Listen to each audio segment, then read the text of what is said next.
Hello my dear students, कैसे हो आप सब बढ़िया। स्वागत है आपका अपना प्यारा सा यूट्यूब चैनल साइंस स्कूल में।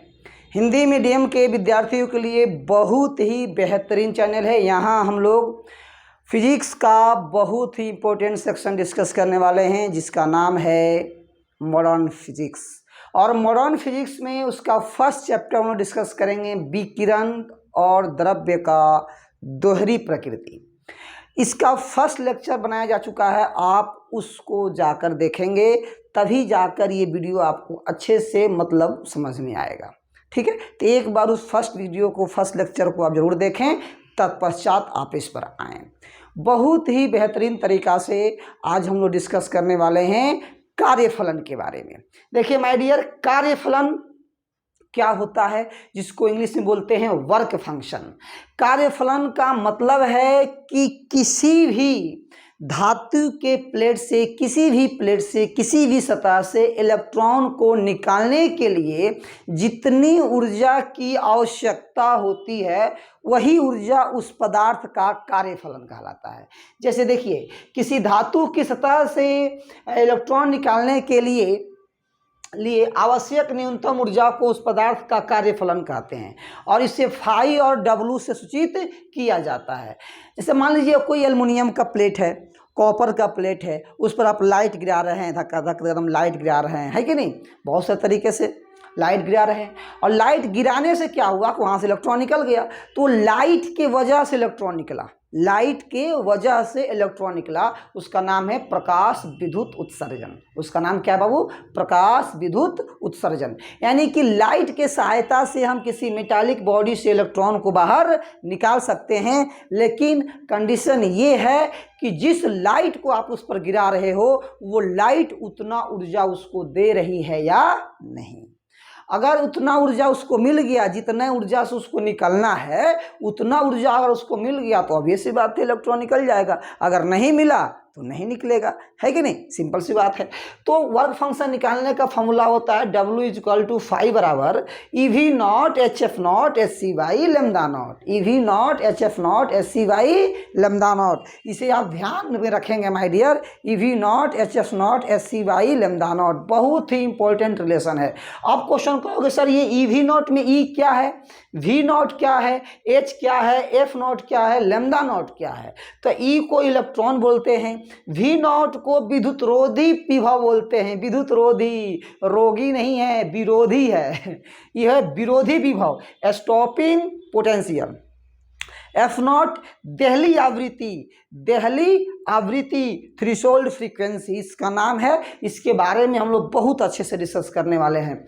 फिर है λ0, इसको बोलते हैं देहली तरंगदैर्घ्य, थ्रेशोल्ड वेवलेंथ, है कि नहीं। तो ये फॉर्मूला था। और कार्यफलन का SI मात्रक जनरली हम लोग जो यूज करते हैं वो है इलेक्ट्रॉन वोल्ट, है ना। तो आइए हम लोग इस पर विचार करते हैं कार्यफलन के बारे में। कार्यफलन से संबंधित बातें होगी इम्पोर्टेंट। क्या है कार्यफलन?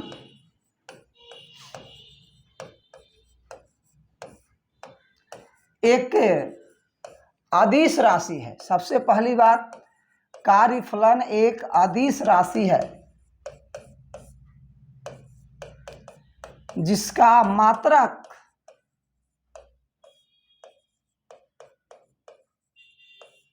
इलेक्ट्रॉन वोल्ट होता है, बहुत ही इंपॉर्टेंट टॉपिक है ये इलेक्ट्रॉन वोल्ट। अब है कि सर ये 1 इलेक्ट्रॉन वोल्ट कितने के बराबर होगा। जैसे कि हम सभी जानते हैं कि एक इलेक्ट्रॉन में 1.6 × 10⁻⁻19 कूलम्ब होता है, और 1 वोल्ट को हम लिख सकते हैं 1 जूल/1 कूलम्ब। अब देखो बाबू, कूलम्ब से कूलम्ब कैंसिल आउट हो जाएगा, तो क्या बच जाएगा आपके पास? तो 1 इलेक्ट्रॉन वोल्ट = 1.6 × 10⁻⁻19 जूल। ये आपके पास रिलेशन आया जो कि बेहद ही इम्पोर्टेंट रिलेशन है, इसको आप ध्यान में रखेंगे। एक इलेक्ट्रॉन वोल्ट बराबर 1.6 इंटू 10 के पावर माइनस 19 जूल। और इसके साथ साथ और भी बहुत इम्पोर्टेंट टॉपिक आपके साथ हम बताने वाले हैं। क्या है सर? तो 1 जूल बराबर 6.25 इंटू 10 के पावर 18 इलेक्ट्रॉन वोल्ट होता है। 1 जूल बराबर याद रखिएगा बाबू साहब, 1 जूल बराबर 6.25 इंटू 10 के पावर 18 इलेक्ट्रॉन वोल्ट। ये एग्जाम में आपके पास पूछ सकता है, बहुत ही इम्पोर्टेंट रिलेशन है।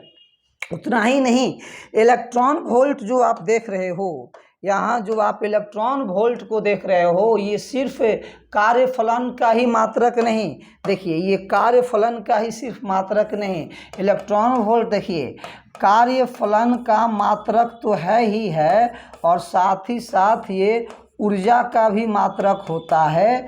और ये परमाणु जो ऊर्जा होता है, परमाणु ऊर्जा और या नाभिक ऊर्जा, परमाणु ऊर्जा या नाभिकीय ऊर्जा, उसको भी मापने के लिए हम लोग इलेक्ट्रॉन वोल्ट का उपयोग करते हैं। इस बात को आप ध्यान रखेंगे। दूसरा सबसे इम्पोर्टेंट बात इसमें क्या है कि कार्यफलन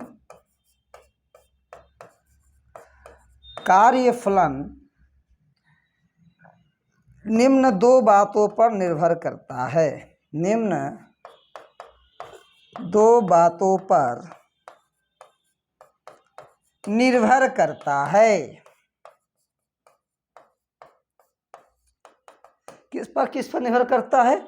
तो उसमें से पहला पॉइंट है तापमान। पहला तापमान पर निर्भर करता है, और दूसरा निर्भर करता है प्रकृति पर, यानी कि पदार्थ की प्रकृति पर। ये 2 बात पर डिपेंड करता है। अच्छा सर, तो सर तापमान पर किस प्रकार? देखिए बाबू, टेम्परेचर को यानी कि तापमान को बढ़ाइएगा तो कार्यफलन का मान घटता है। वो कैसे सर?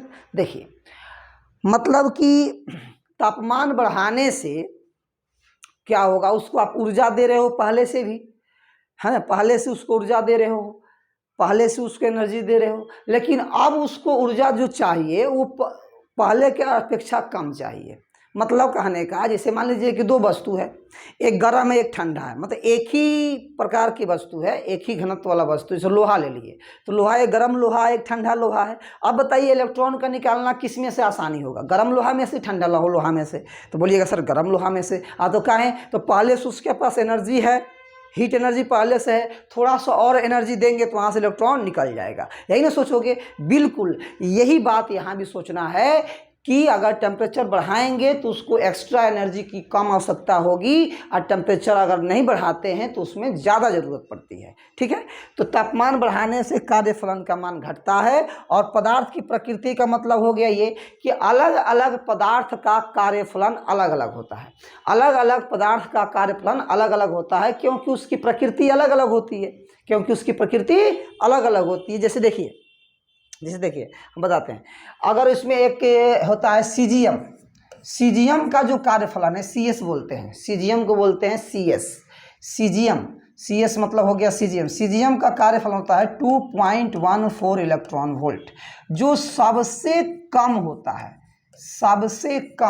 अगर सबसे कम किसी का कार्यफलन है वो है सीजियम। और उसके बाद सबसे ज़्यादा होता है प्लेटिनम का 5.65 इलेक्ट्रॉन वोल्ट, 5.65 इलेक्ट्रॉन वोल्ट, यानी कि ये सबसे ज़्यादा होता है, सबसे ज़्यादा बात समझेंगे। तो सबसे ज़्यादा कार्यफलन होता है प्लेटिनियम का। ठीक है, ध्यान रखेंगे इसको। तो सर कार्यफलन ज़्यादा और कम होने से क्या मतलब है?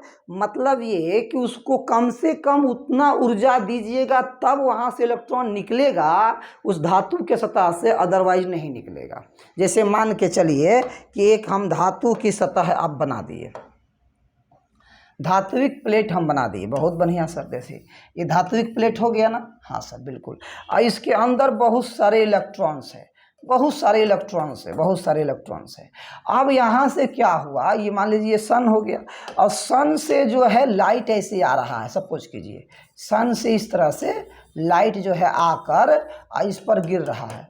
अगर ये प्रकाश इस इलेक्ट्रॉन को उतना एनर्जी नहीं दे पाएगा जितना इसको चाहिए, तो क्या इलेक्ट्रॉन यहाँ से निकलेगा? नहीं निकलेगा। आप इसको एनर्जी दीजिए, किसी भी तरीक़ा से दीजिए, चाहे इसको गर्म करके दीजिए, चाहे इसको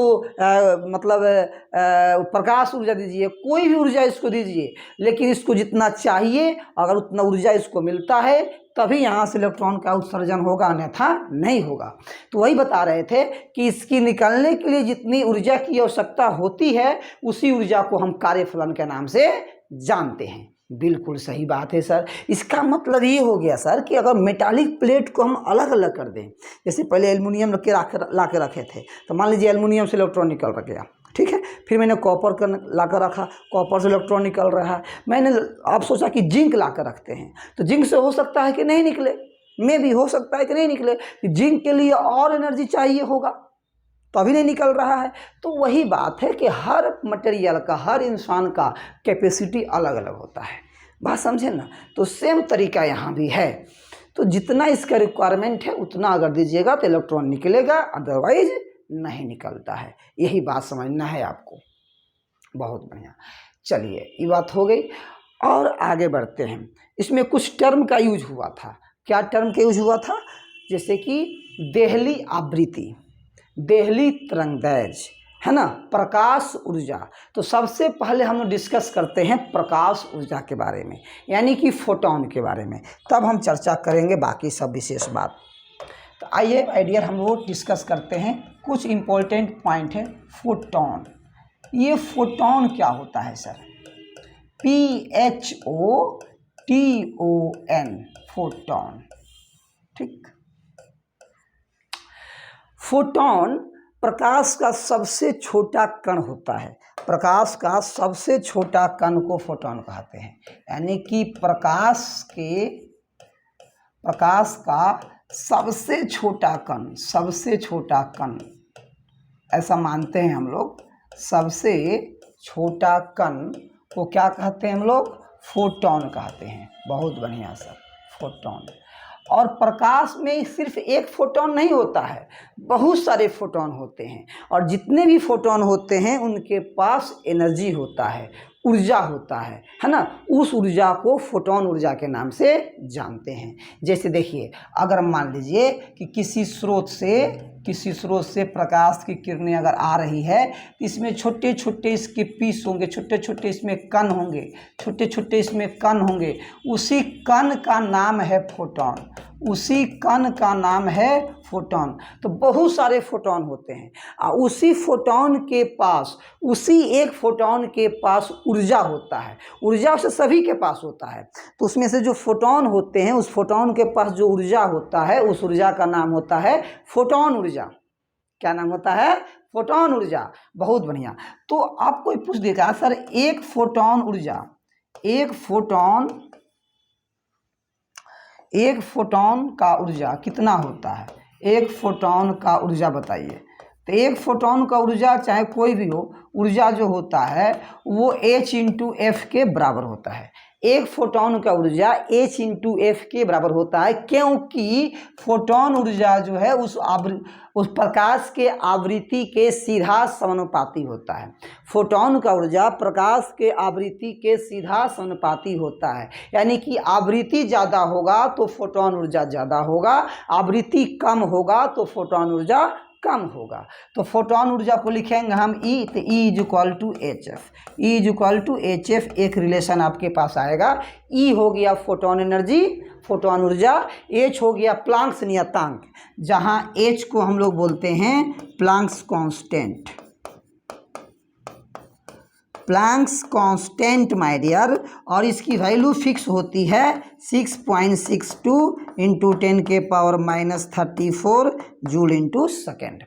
और मैं आपको बता दूं आपके जानकारी के लिए कि इसमें जो है, अगर इसका ग्राफ हम अगर स्केच करते हैं, किसका, कि फोटोन एनर्जी का ई का और एफ का, तो ध्यान रखेंगे इसका जो ग्राफ होगा वो जनरली स्ट्रेट लाइन जाता है, क्योंकि सीधा समानुपाती है ना, इसीलिए सीधी रेखा में जाएगा, स्ट्रेट लाइन जाता है। इतना ही नहीं और बताते हैं आपको, देखिएगा ध्यान से बाबू साहब कि सर फोटोन एनर्जी का फॉर्मूला H/F हो गया। बिल्कुल, तो हम लोग बचपन में पढ़े हुए थे, क्या पढ़े हुए थे कि सर C बराबर होता है λ/F। अब देखिए C क्या है, C है प्रकाश की चाल, है ना, प्रकाश की चाल। लैम्डा है प्रकाश की तरंगदैर्घ्य, लैम्डा है प्रकाश की तरंगदैर्घ्य, और एफ है आवृत्ति, एफ है आवृत्ति। सी क्या है, प्रकाश की चाल। लैम्डा क्या है, प्रकाश की तरंगदैर्घ्य, और एफ क्या है, आवृत्ति। तो सी बराबर फॉर्मूला आ गया λ/F। तो यहाँ से हम F इक्वल टू क्या लिख सकते हैं, C/λ। क्या लिख सकते हैं माय डियर, C/λ। तो अब बताइए यहाँ से रिलेशन क्या आ जाएगा, E इक्वल टू H और F के जगह पर लिख सकते हैं C/λ। तो एनर्जी का फॉर्मूला आ जाएगा Sc/λ, Sc/λ। इसलिए मैं आपको बता दूं कि फोटोन ऊर्जा का जो हम लोगों के पास फॉर्मूला आ रहा है, फोटोन ऊर्जा बराबर H/F इक्वल टू Sc/λ, जो कि बहुत ही बेहतरीन फार्मूला है और इसका यूज आपको होगा, अब बहुत बार होता है। इतना ही नहीं और बताते हैं इसमें, देखिए बाबू ध्यान से, और बताते हैं, इतना ही नहीं यूज होता है, और देखिए और क्या है इसमें कि हम जानते हैं कि आइंस्टाइन का एक इक्वेशन था E equal to m/c², E equal to m/c², एक फॉर्मूला था E इक्वल टू m/c²।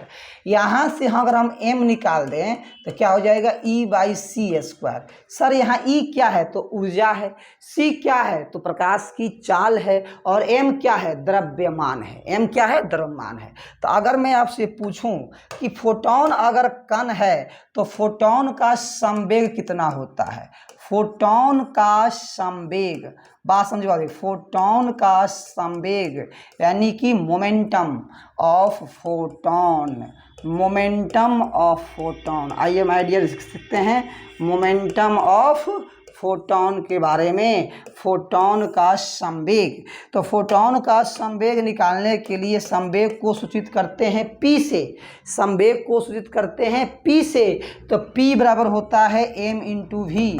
अब v मतलब स्पीड ऑफ लाइट यानी कि c लिख देंगे, तो m को m लिखेंगे, या c के जगह पर, यहाँ से देखें c के जगह पर तो c रहने दो आप, वैसे m के जगह पर हम लिख सकते हैं कितना, तो E/c², I/c, एक c कट जाएगा तो मोमेंटम आ जाएगा E/c, E/c।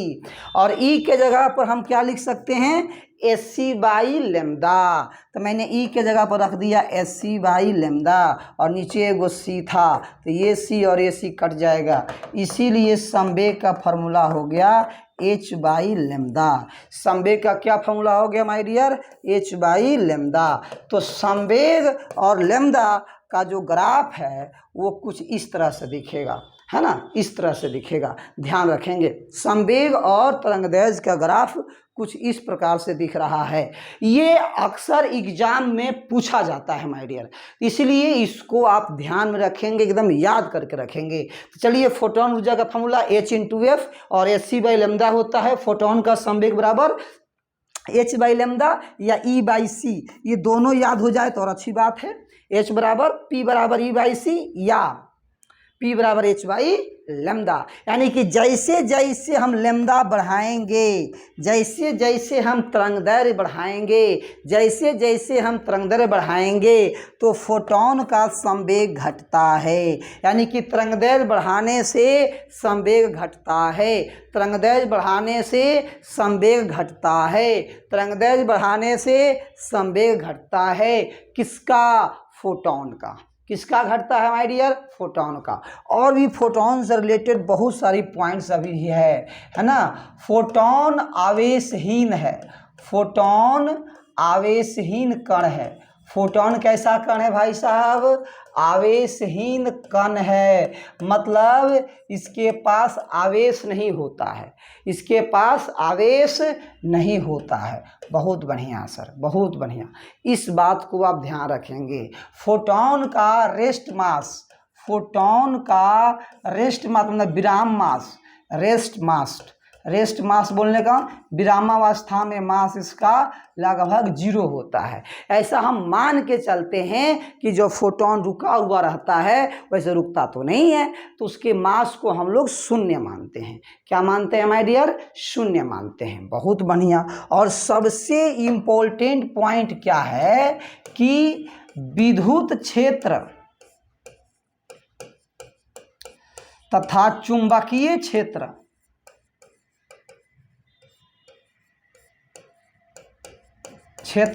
में इसे गति कराने पर, गति में रखने पर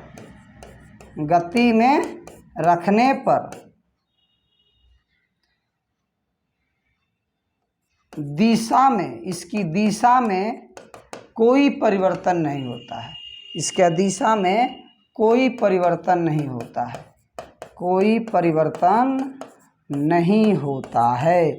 इसका मतलब कि विद्युत क्षेत्र की दिशा, विद्युत क्षेत्र में इसको लेके जाइए या चुंबकीय क्षेत्र में लेके जाइए, इसके दिशा में बिल्कुल परिवर्तन नहीं होगा, अर्थात ये विद्युत चुंबकीय क्षेत्र से स्वतंत्र होता है। अर्थात कहने का मतलब क्या हो गया कि फोटॉन विद्युत चुंबकीय क्षेत्र, विद्युत चुंबकीय क्षेत्र से प्रभावित नहीं होता है, प्रभावित नहीं होता है। इस बात को आप ध्यान रखेंगे, इतना ज़्यादा इसका रोल है फोटॉन का। अब देखिए कुछ लोग कहते हैं कि सर फोटॉन के पास भी आवेश नहीं होता है और न्यूट्रॉन के पास भी आवेश नहीं होता है। बिल्कुल सही है, बिल्कुल सही है, इस सब के पास आवेश नहीं होता है ना। चलिए यहाँ तक तो हो गया। और क्या सीखे कि फोटॉन का एनर्जी, एक बार क्या सीखे बता दीजिए पहले। फोटॉन एनर्जी बराबर hc/λ, फिर h/f, और फिर संवेग क्या सीखे E/c, और क्या सीखे संवेग h/λ। तो इस चीज़ को आप ध्यान रखेंगे। और सबसे इम्पोर्टेंट बात और क्या है कि फोटॉन ऊर्जा, अगर लैम्डा का ग्राफ कोई कहे खींचने के लिए तो उसका ग्राफ कुछ इस तरह से होगा, रेक्टेंगुलर हाइपरबोला। मतलब कहने का कि प्रकाश की तरंगदैर्घ्य बढ़ाने से संवेग घटता है और ऊर्जा भी घटता है, दोनों घटता है। क्या बात है सर, बहुत बढ़िया। अब देखिए, अब जो हम लोगों का टॉपिक आने वाला है वो है देहली आवृत्ति। देहली आवृत्ति, थ्रेशोल्ड फ्रीक्वेंसी। तो थ्रेशोल्ड फ्रीक्वेंसी क्या होता है माय डियर, अब उसके बारे में हम डिस्कशन करने वाले हैं।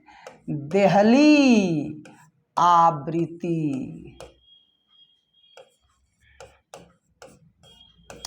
थ्रेशोल्ड फ्रीक्वेंसी, थ्रेशोल्ड फ्रीक्वेंसी है ना। इसको कैसे लिखते हैं आप देखेंगे। प्रकाश की, कौन सा प्रकाश होना चाहिए? आपतित प्रकाश। आपतित प्रकाश की वह न्यूनतम आवृत्ति जिसे सतह पर आपतित होने से इलेक्ट्रॉन का उत्सर्जन होने लगे तो उस आवृत्ति को देहली आवृत्ति कहते हैं। देहली आवृत्ति कहते हैं, यानी कि यह प्रकाश का वह न्यूनतम आवृत्ति होता है जो कि इलेक्ट्रॉन को जितना ऊर्जा चाहिए उतना ऊर्जा ये आवृत्ति वाला प्रकाश दे देता है। न्यूनतम आवृत्ति वाला वह प्रकाश जिसका एनर्जी कार्य फलन के बराबर हो तो इलेक्ट्रॉन वहाँ से निकल जाता है। बात समझे कि नहीं? तो कहने का मतलब बहुत तरह के प्रकाश धातु के सतह पर लेके आए हैं, लेकिन जरूरी नहीं है कि सभी प्रकाश से व धातु से इलेक्ट्रॉन निकल जाए। अब कुछ लोग ये सोचते हैं सर हम प्रकाश से इलेक्ट्रॉन को ही क्यों निकालें, क्योंकि इस चैप्टर में हम लोग प्रकाश से ही इलेक्ट्रॉन को निकालना सीखेंगे। गर्म करके ये करके वो करके इसमें नहीं सीखना है, इसमें लाइट के द्वारा ही इलेक्ट्रॉन का उत्सर्जन कराना है। अच्छा ये बात है सर, बिल्कुल। तो क्या हर तरह के प्रकाश से इलेक्ट्रॉन उत्सर्जित हो सकता है? तो नहीं। हर मटेरियल से हो सकता है? तो नहीं।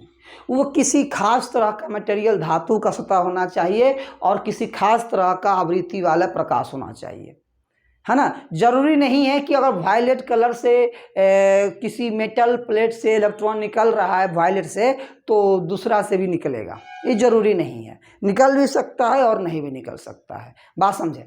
तो कहने का मतलब कि सब मेटालिक बॉडी के लिए, धात्विक सतह के लिए अलग अलग प्रकाश होना चाहिए।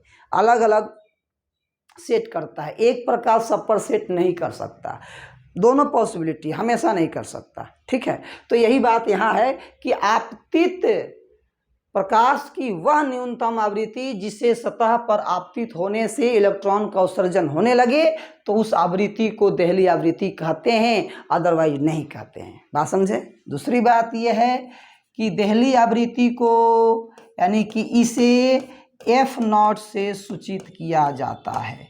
इसे F0 से सूचित किया जाता है। इसका मतलब आप समझे? इसका मतलब ये हो गया कि प्रकाश उतना ऊर्जा दे रहा है जितना उस इलेक्ट्रॉन को चाहिए।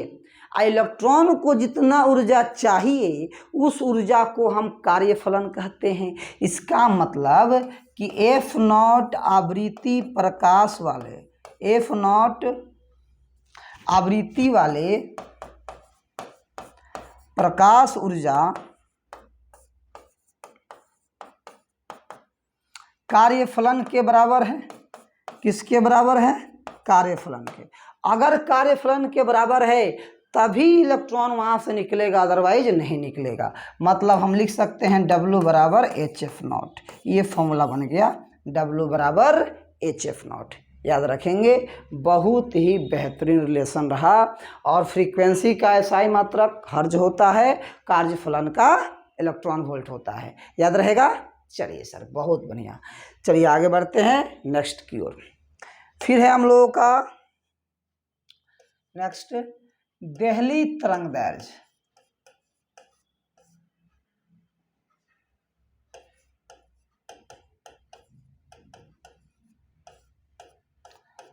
Threshold wavelength.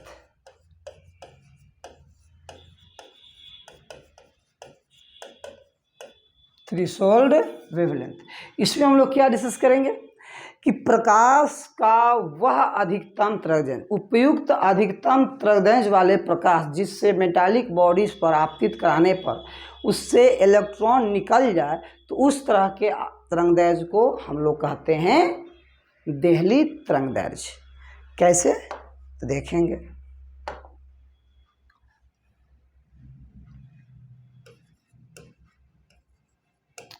उपयुक्त तरंगदैर्घ्य वाले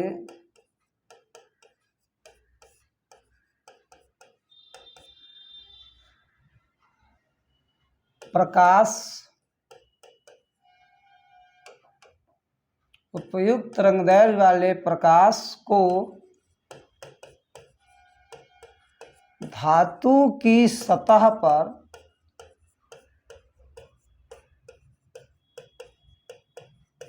आपतित कराने पर वह आपतित कराने पर उसमें से इलेक्ट्रॉन निकलना शुरू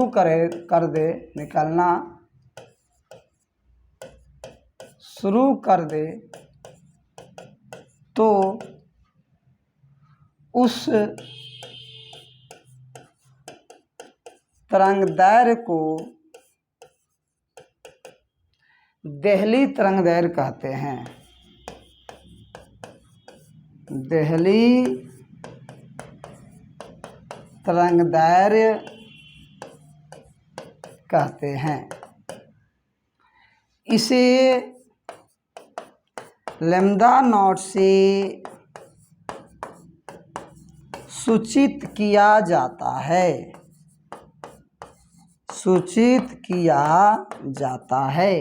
और इसका जो फॉर्मूला है E बराबर या W बराबर या फाई बराबर वो SC/λ नॉट होता है। SC/λ नॉट यानी कि प्रकाश की वह अधिकतम तरंगदैर्घ्य जिसको सतह पर आपतित कराने पर, धात्विक सतह पर आपतित कराने पर इलेक्ट्रॉन का उत्सर्जन हो सके, तो ऐसी तरंगदैर्घ्य को हम लोग देहली तरंगदैर्घ्य के नाम से जानते हैं।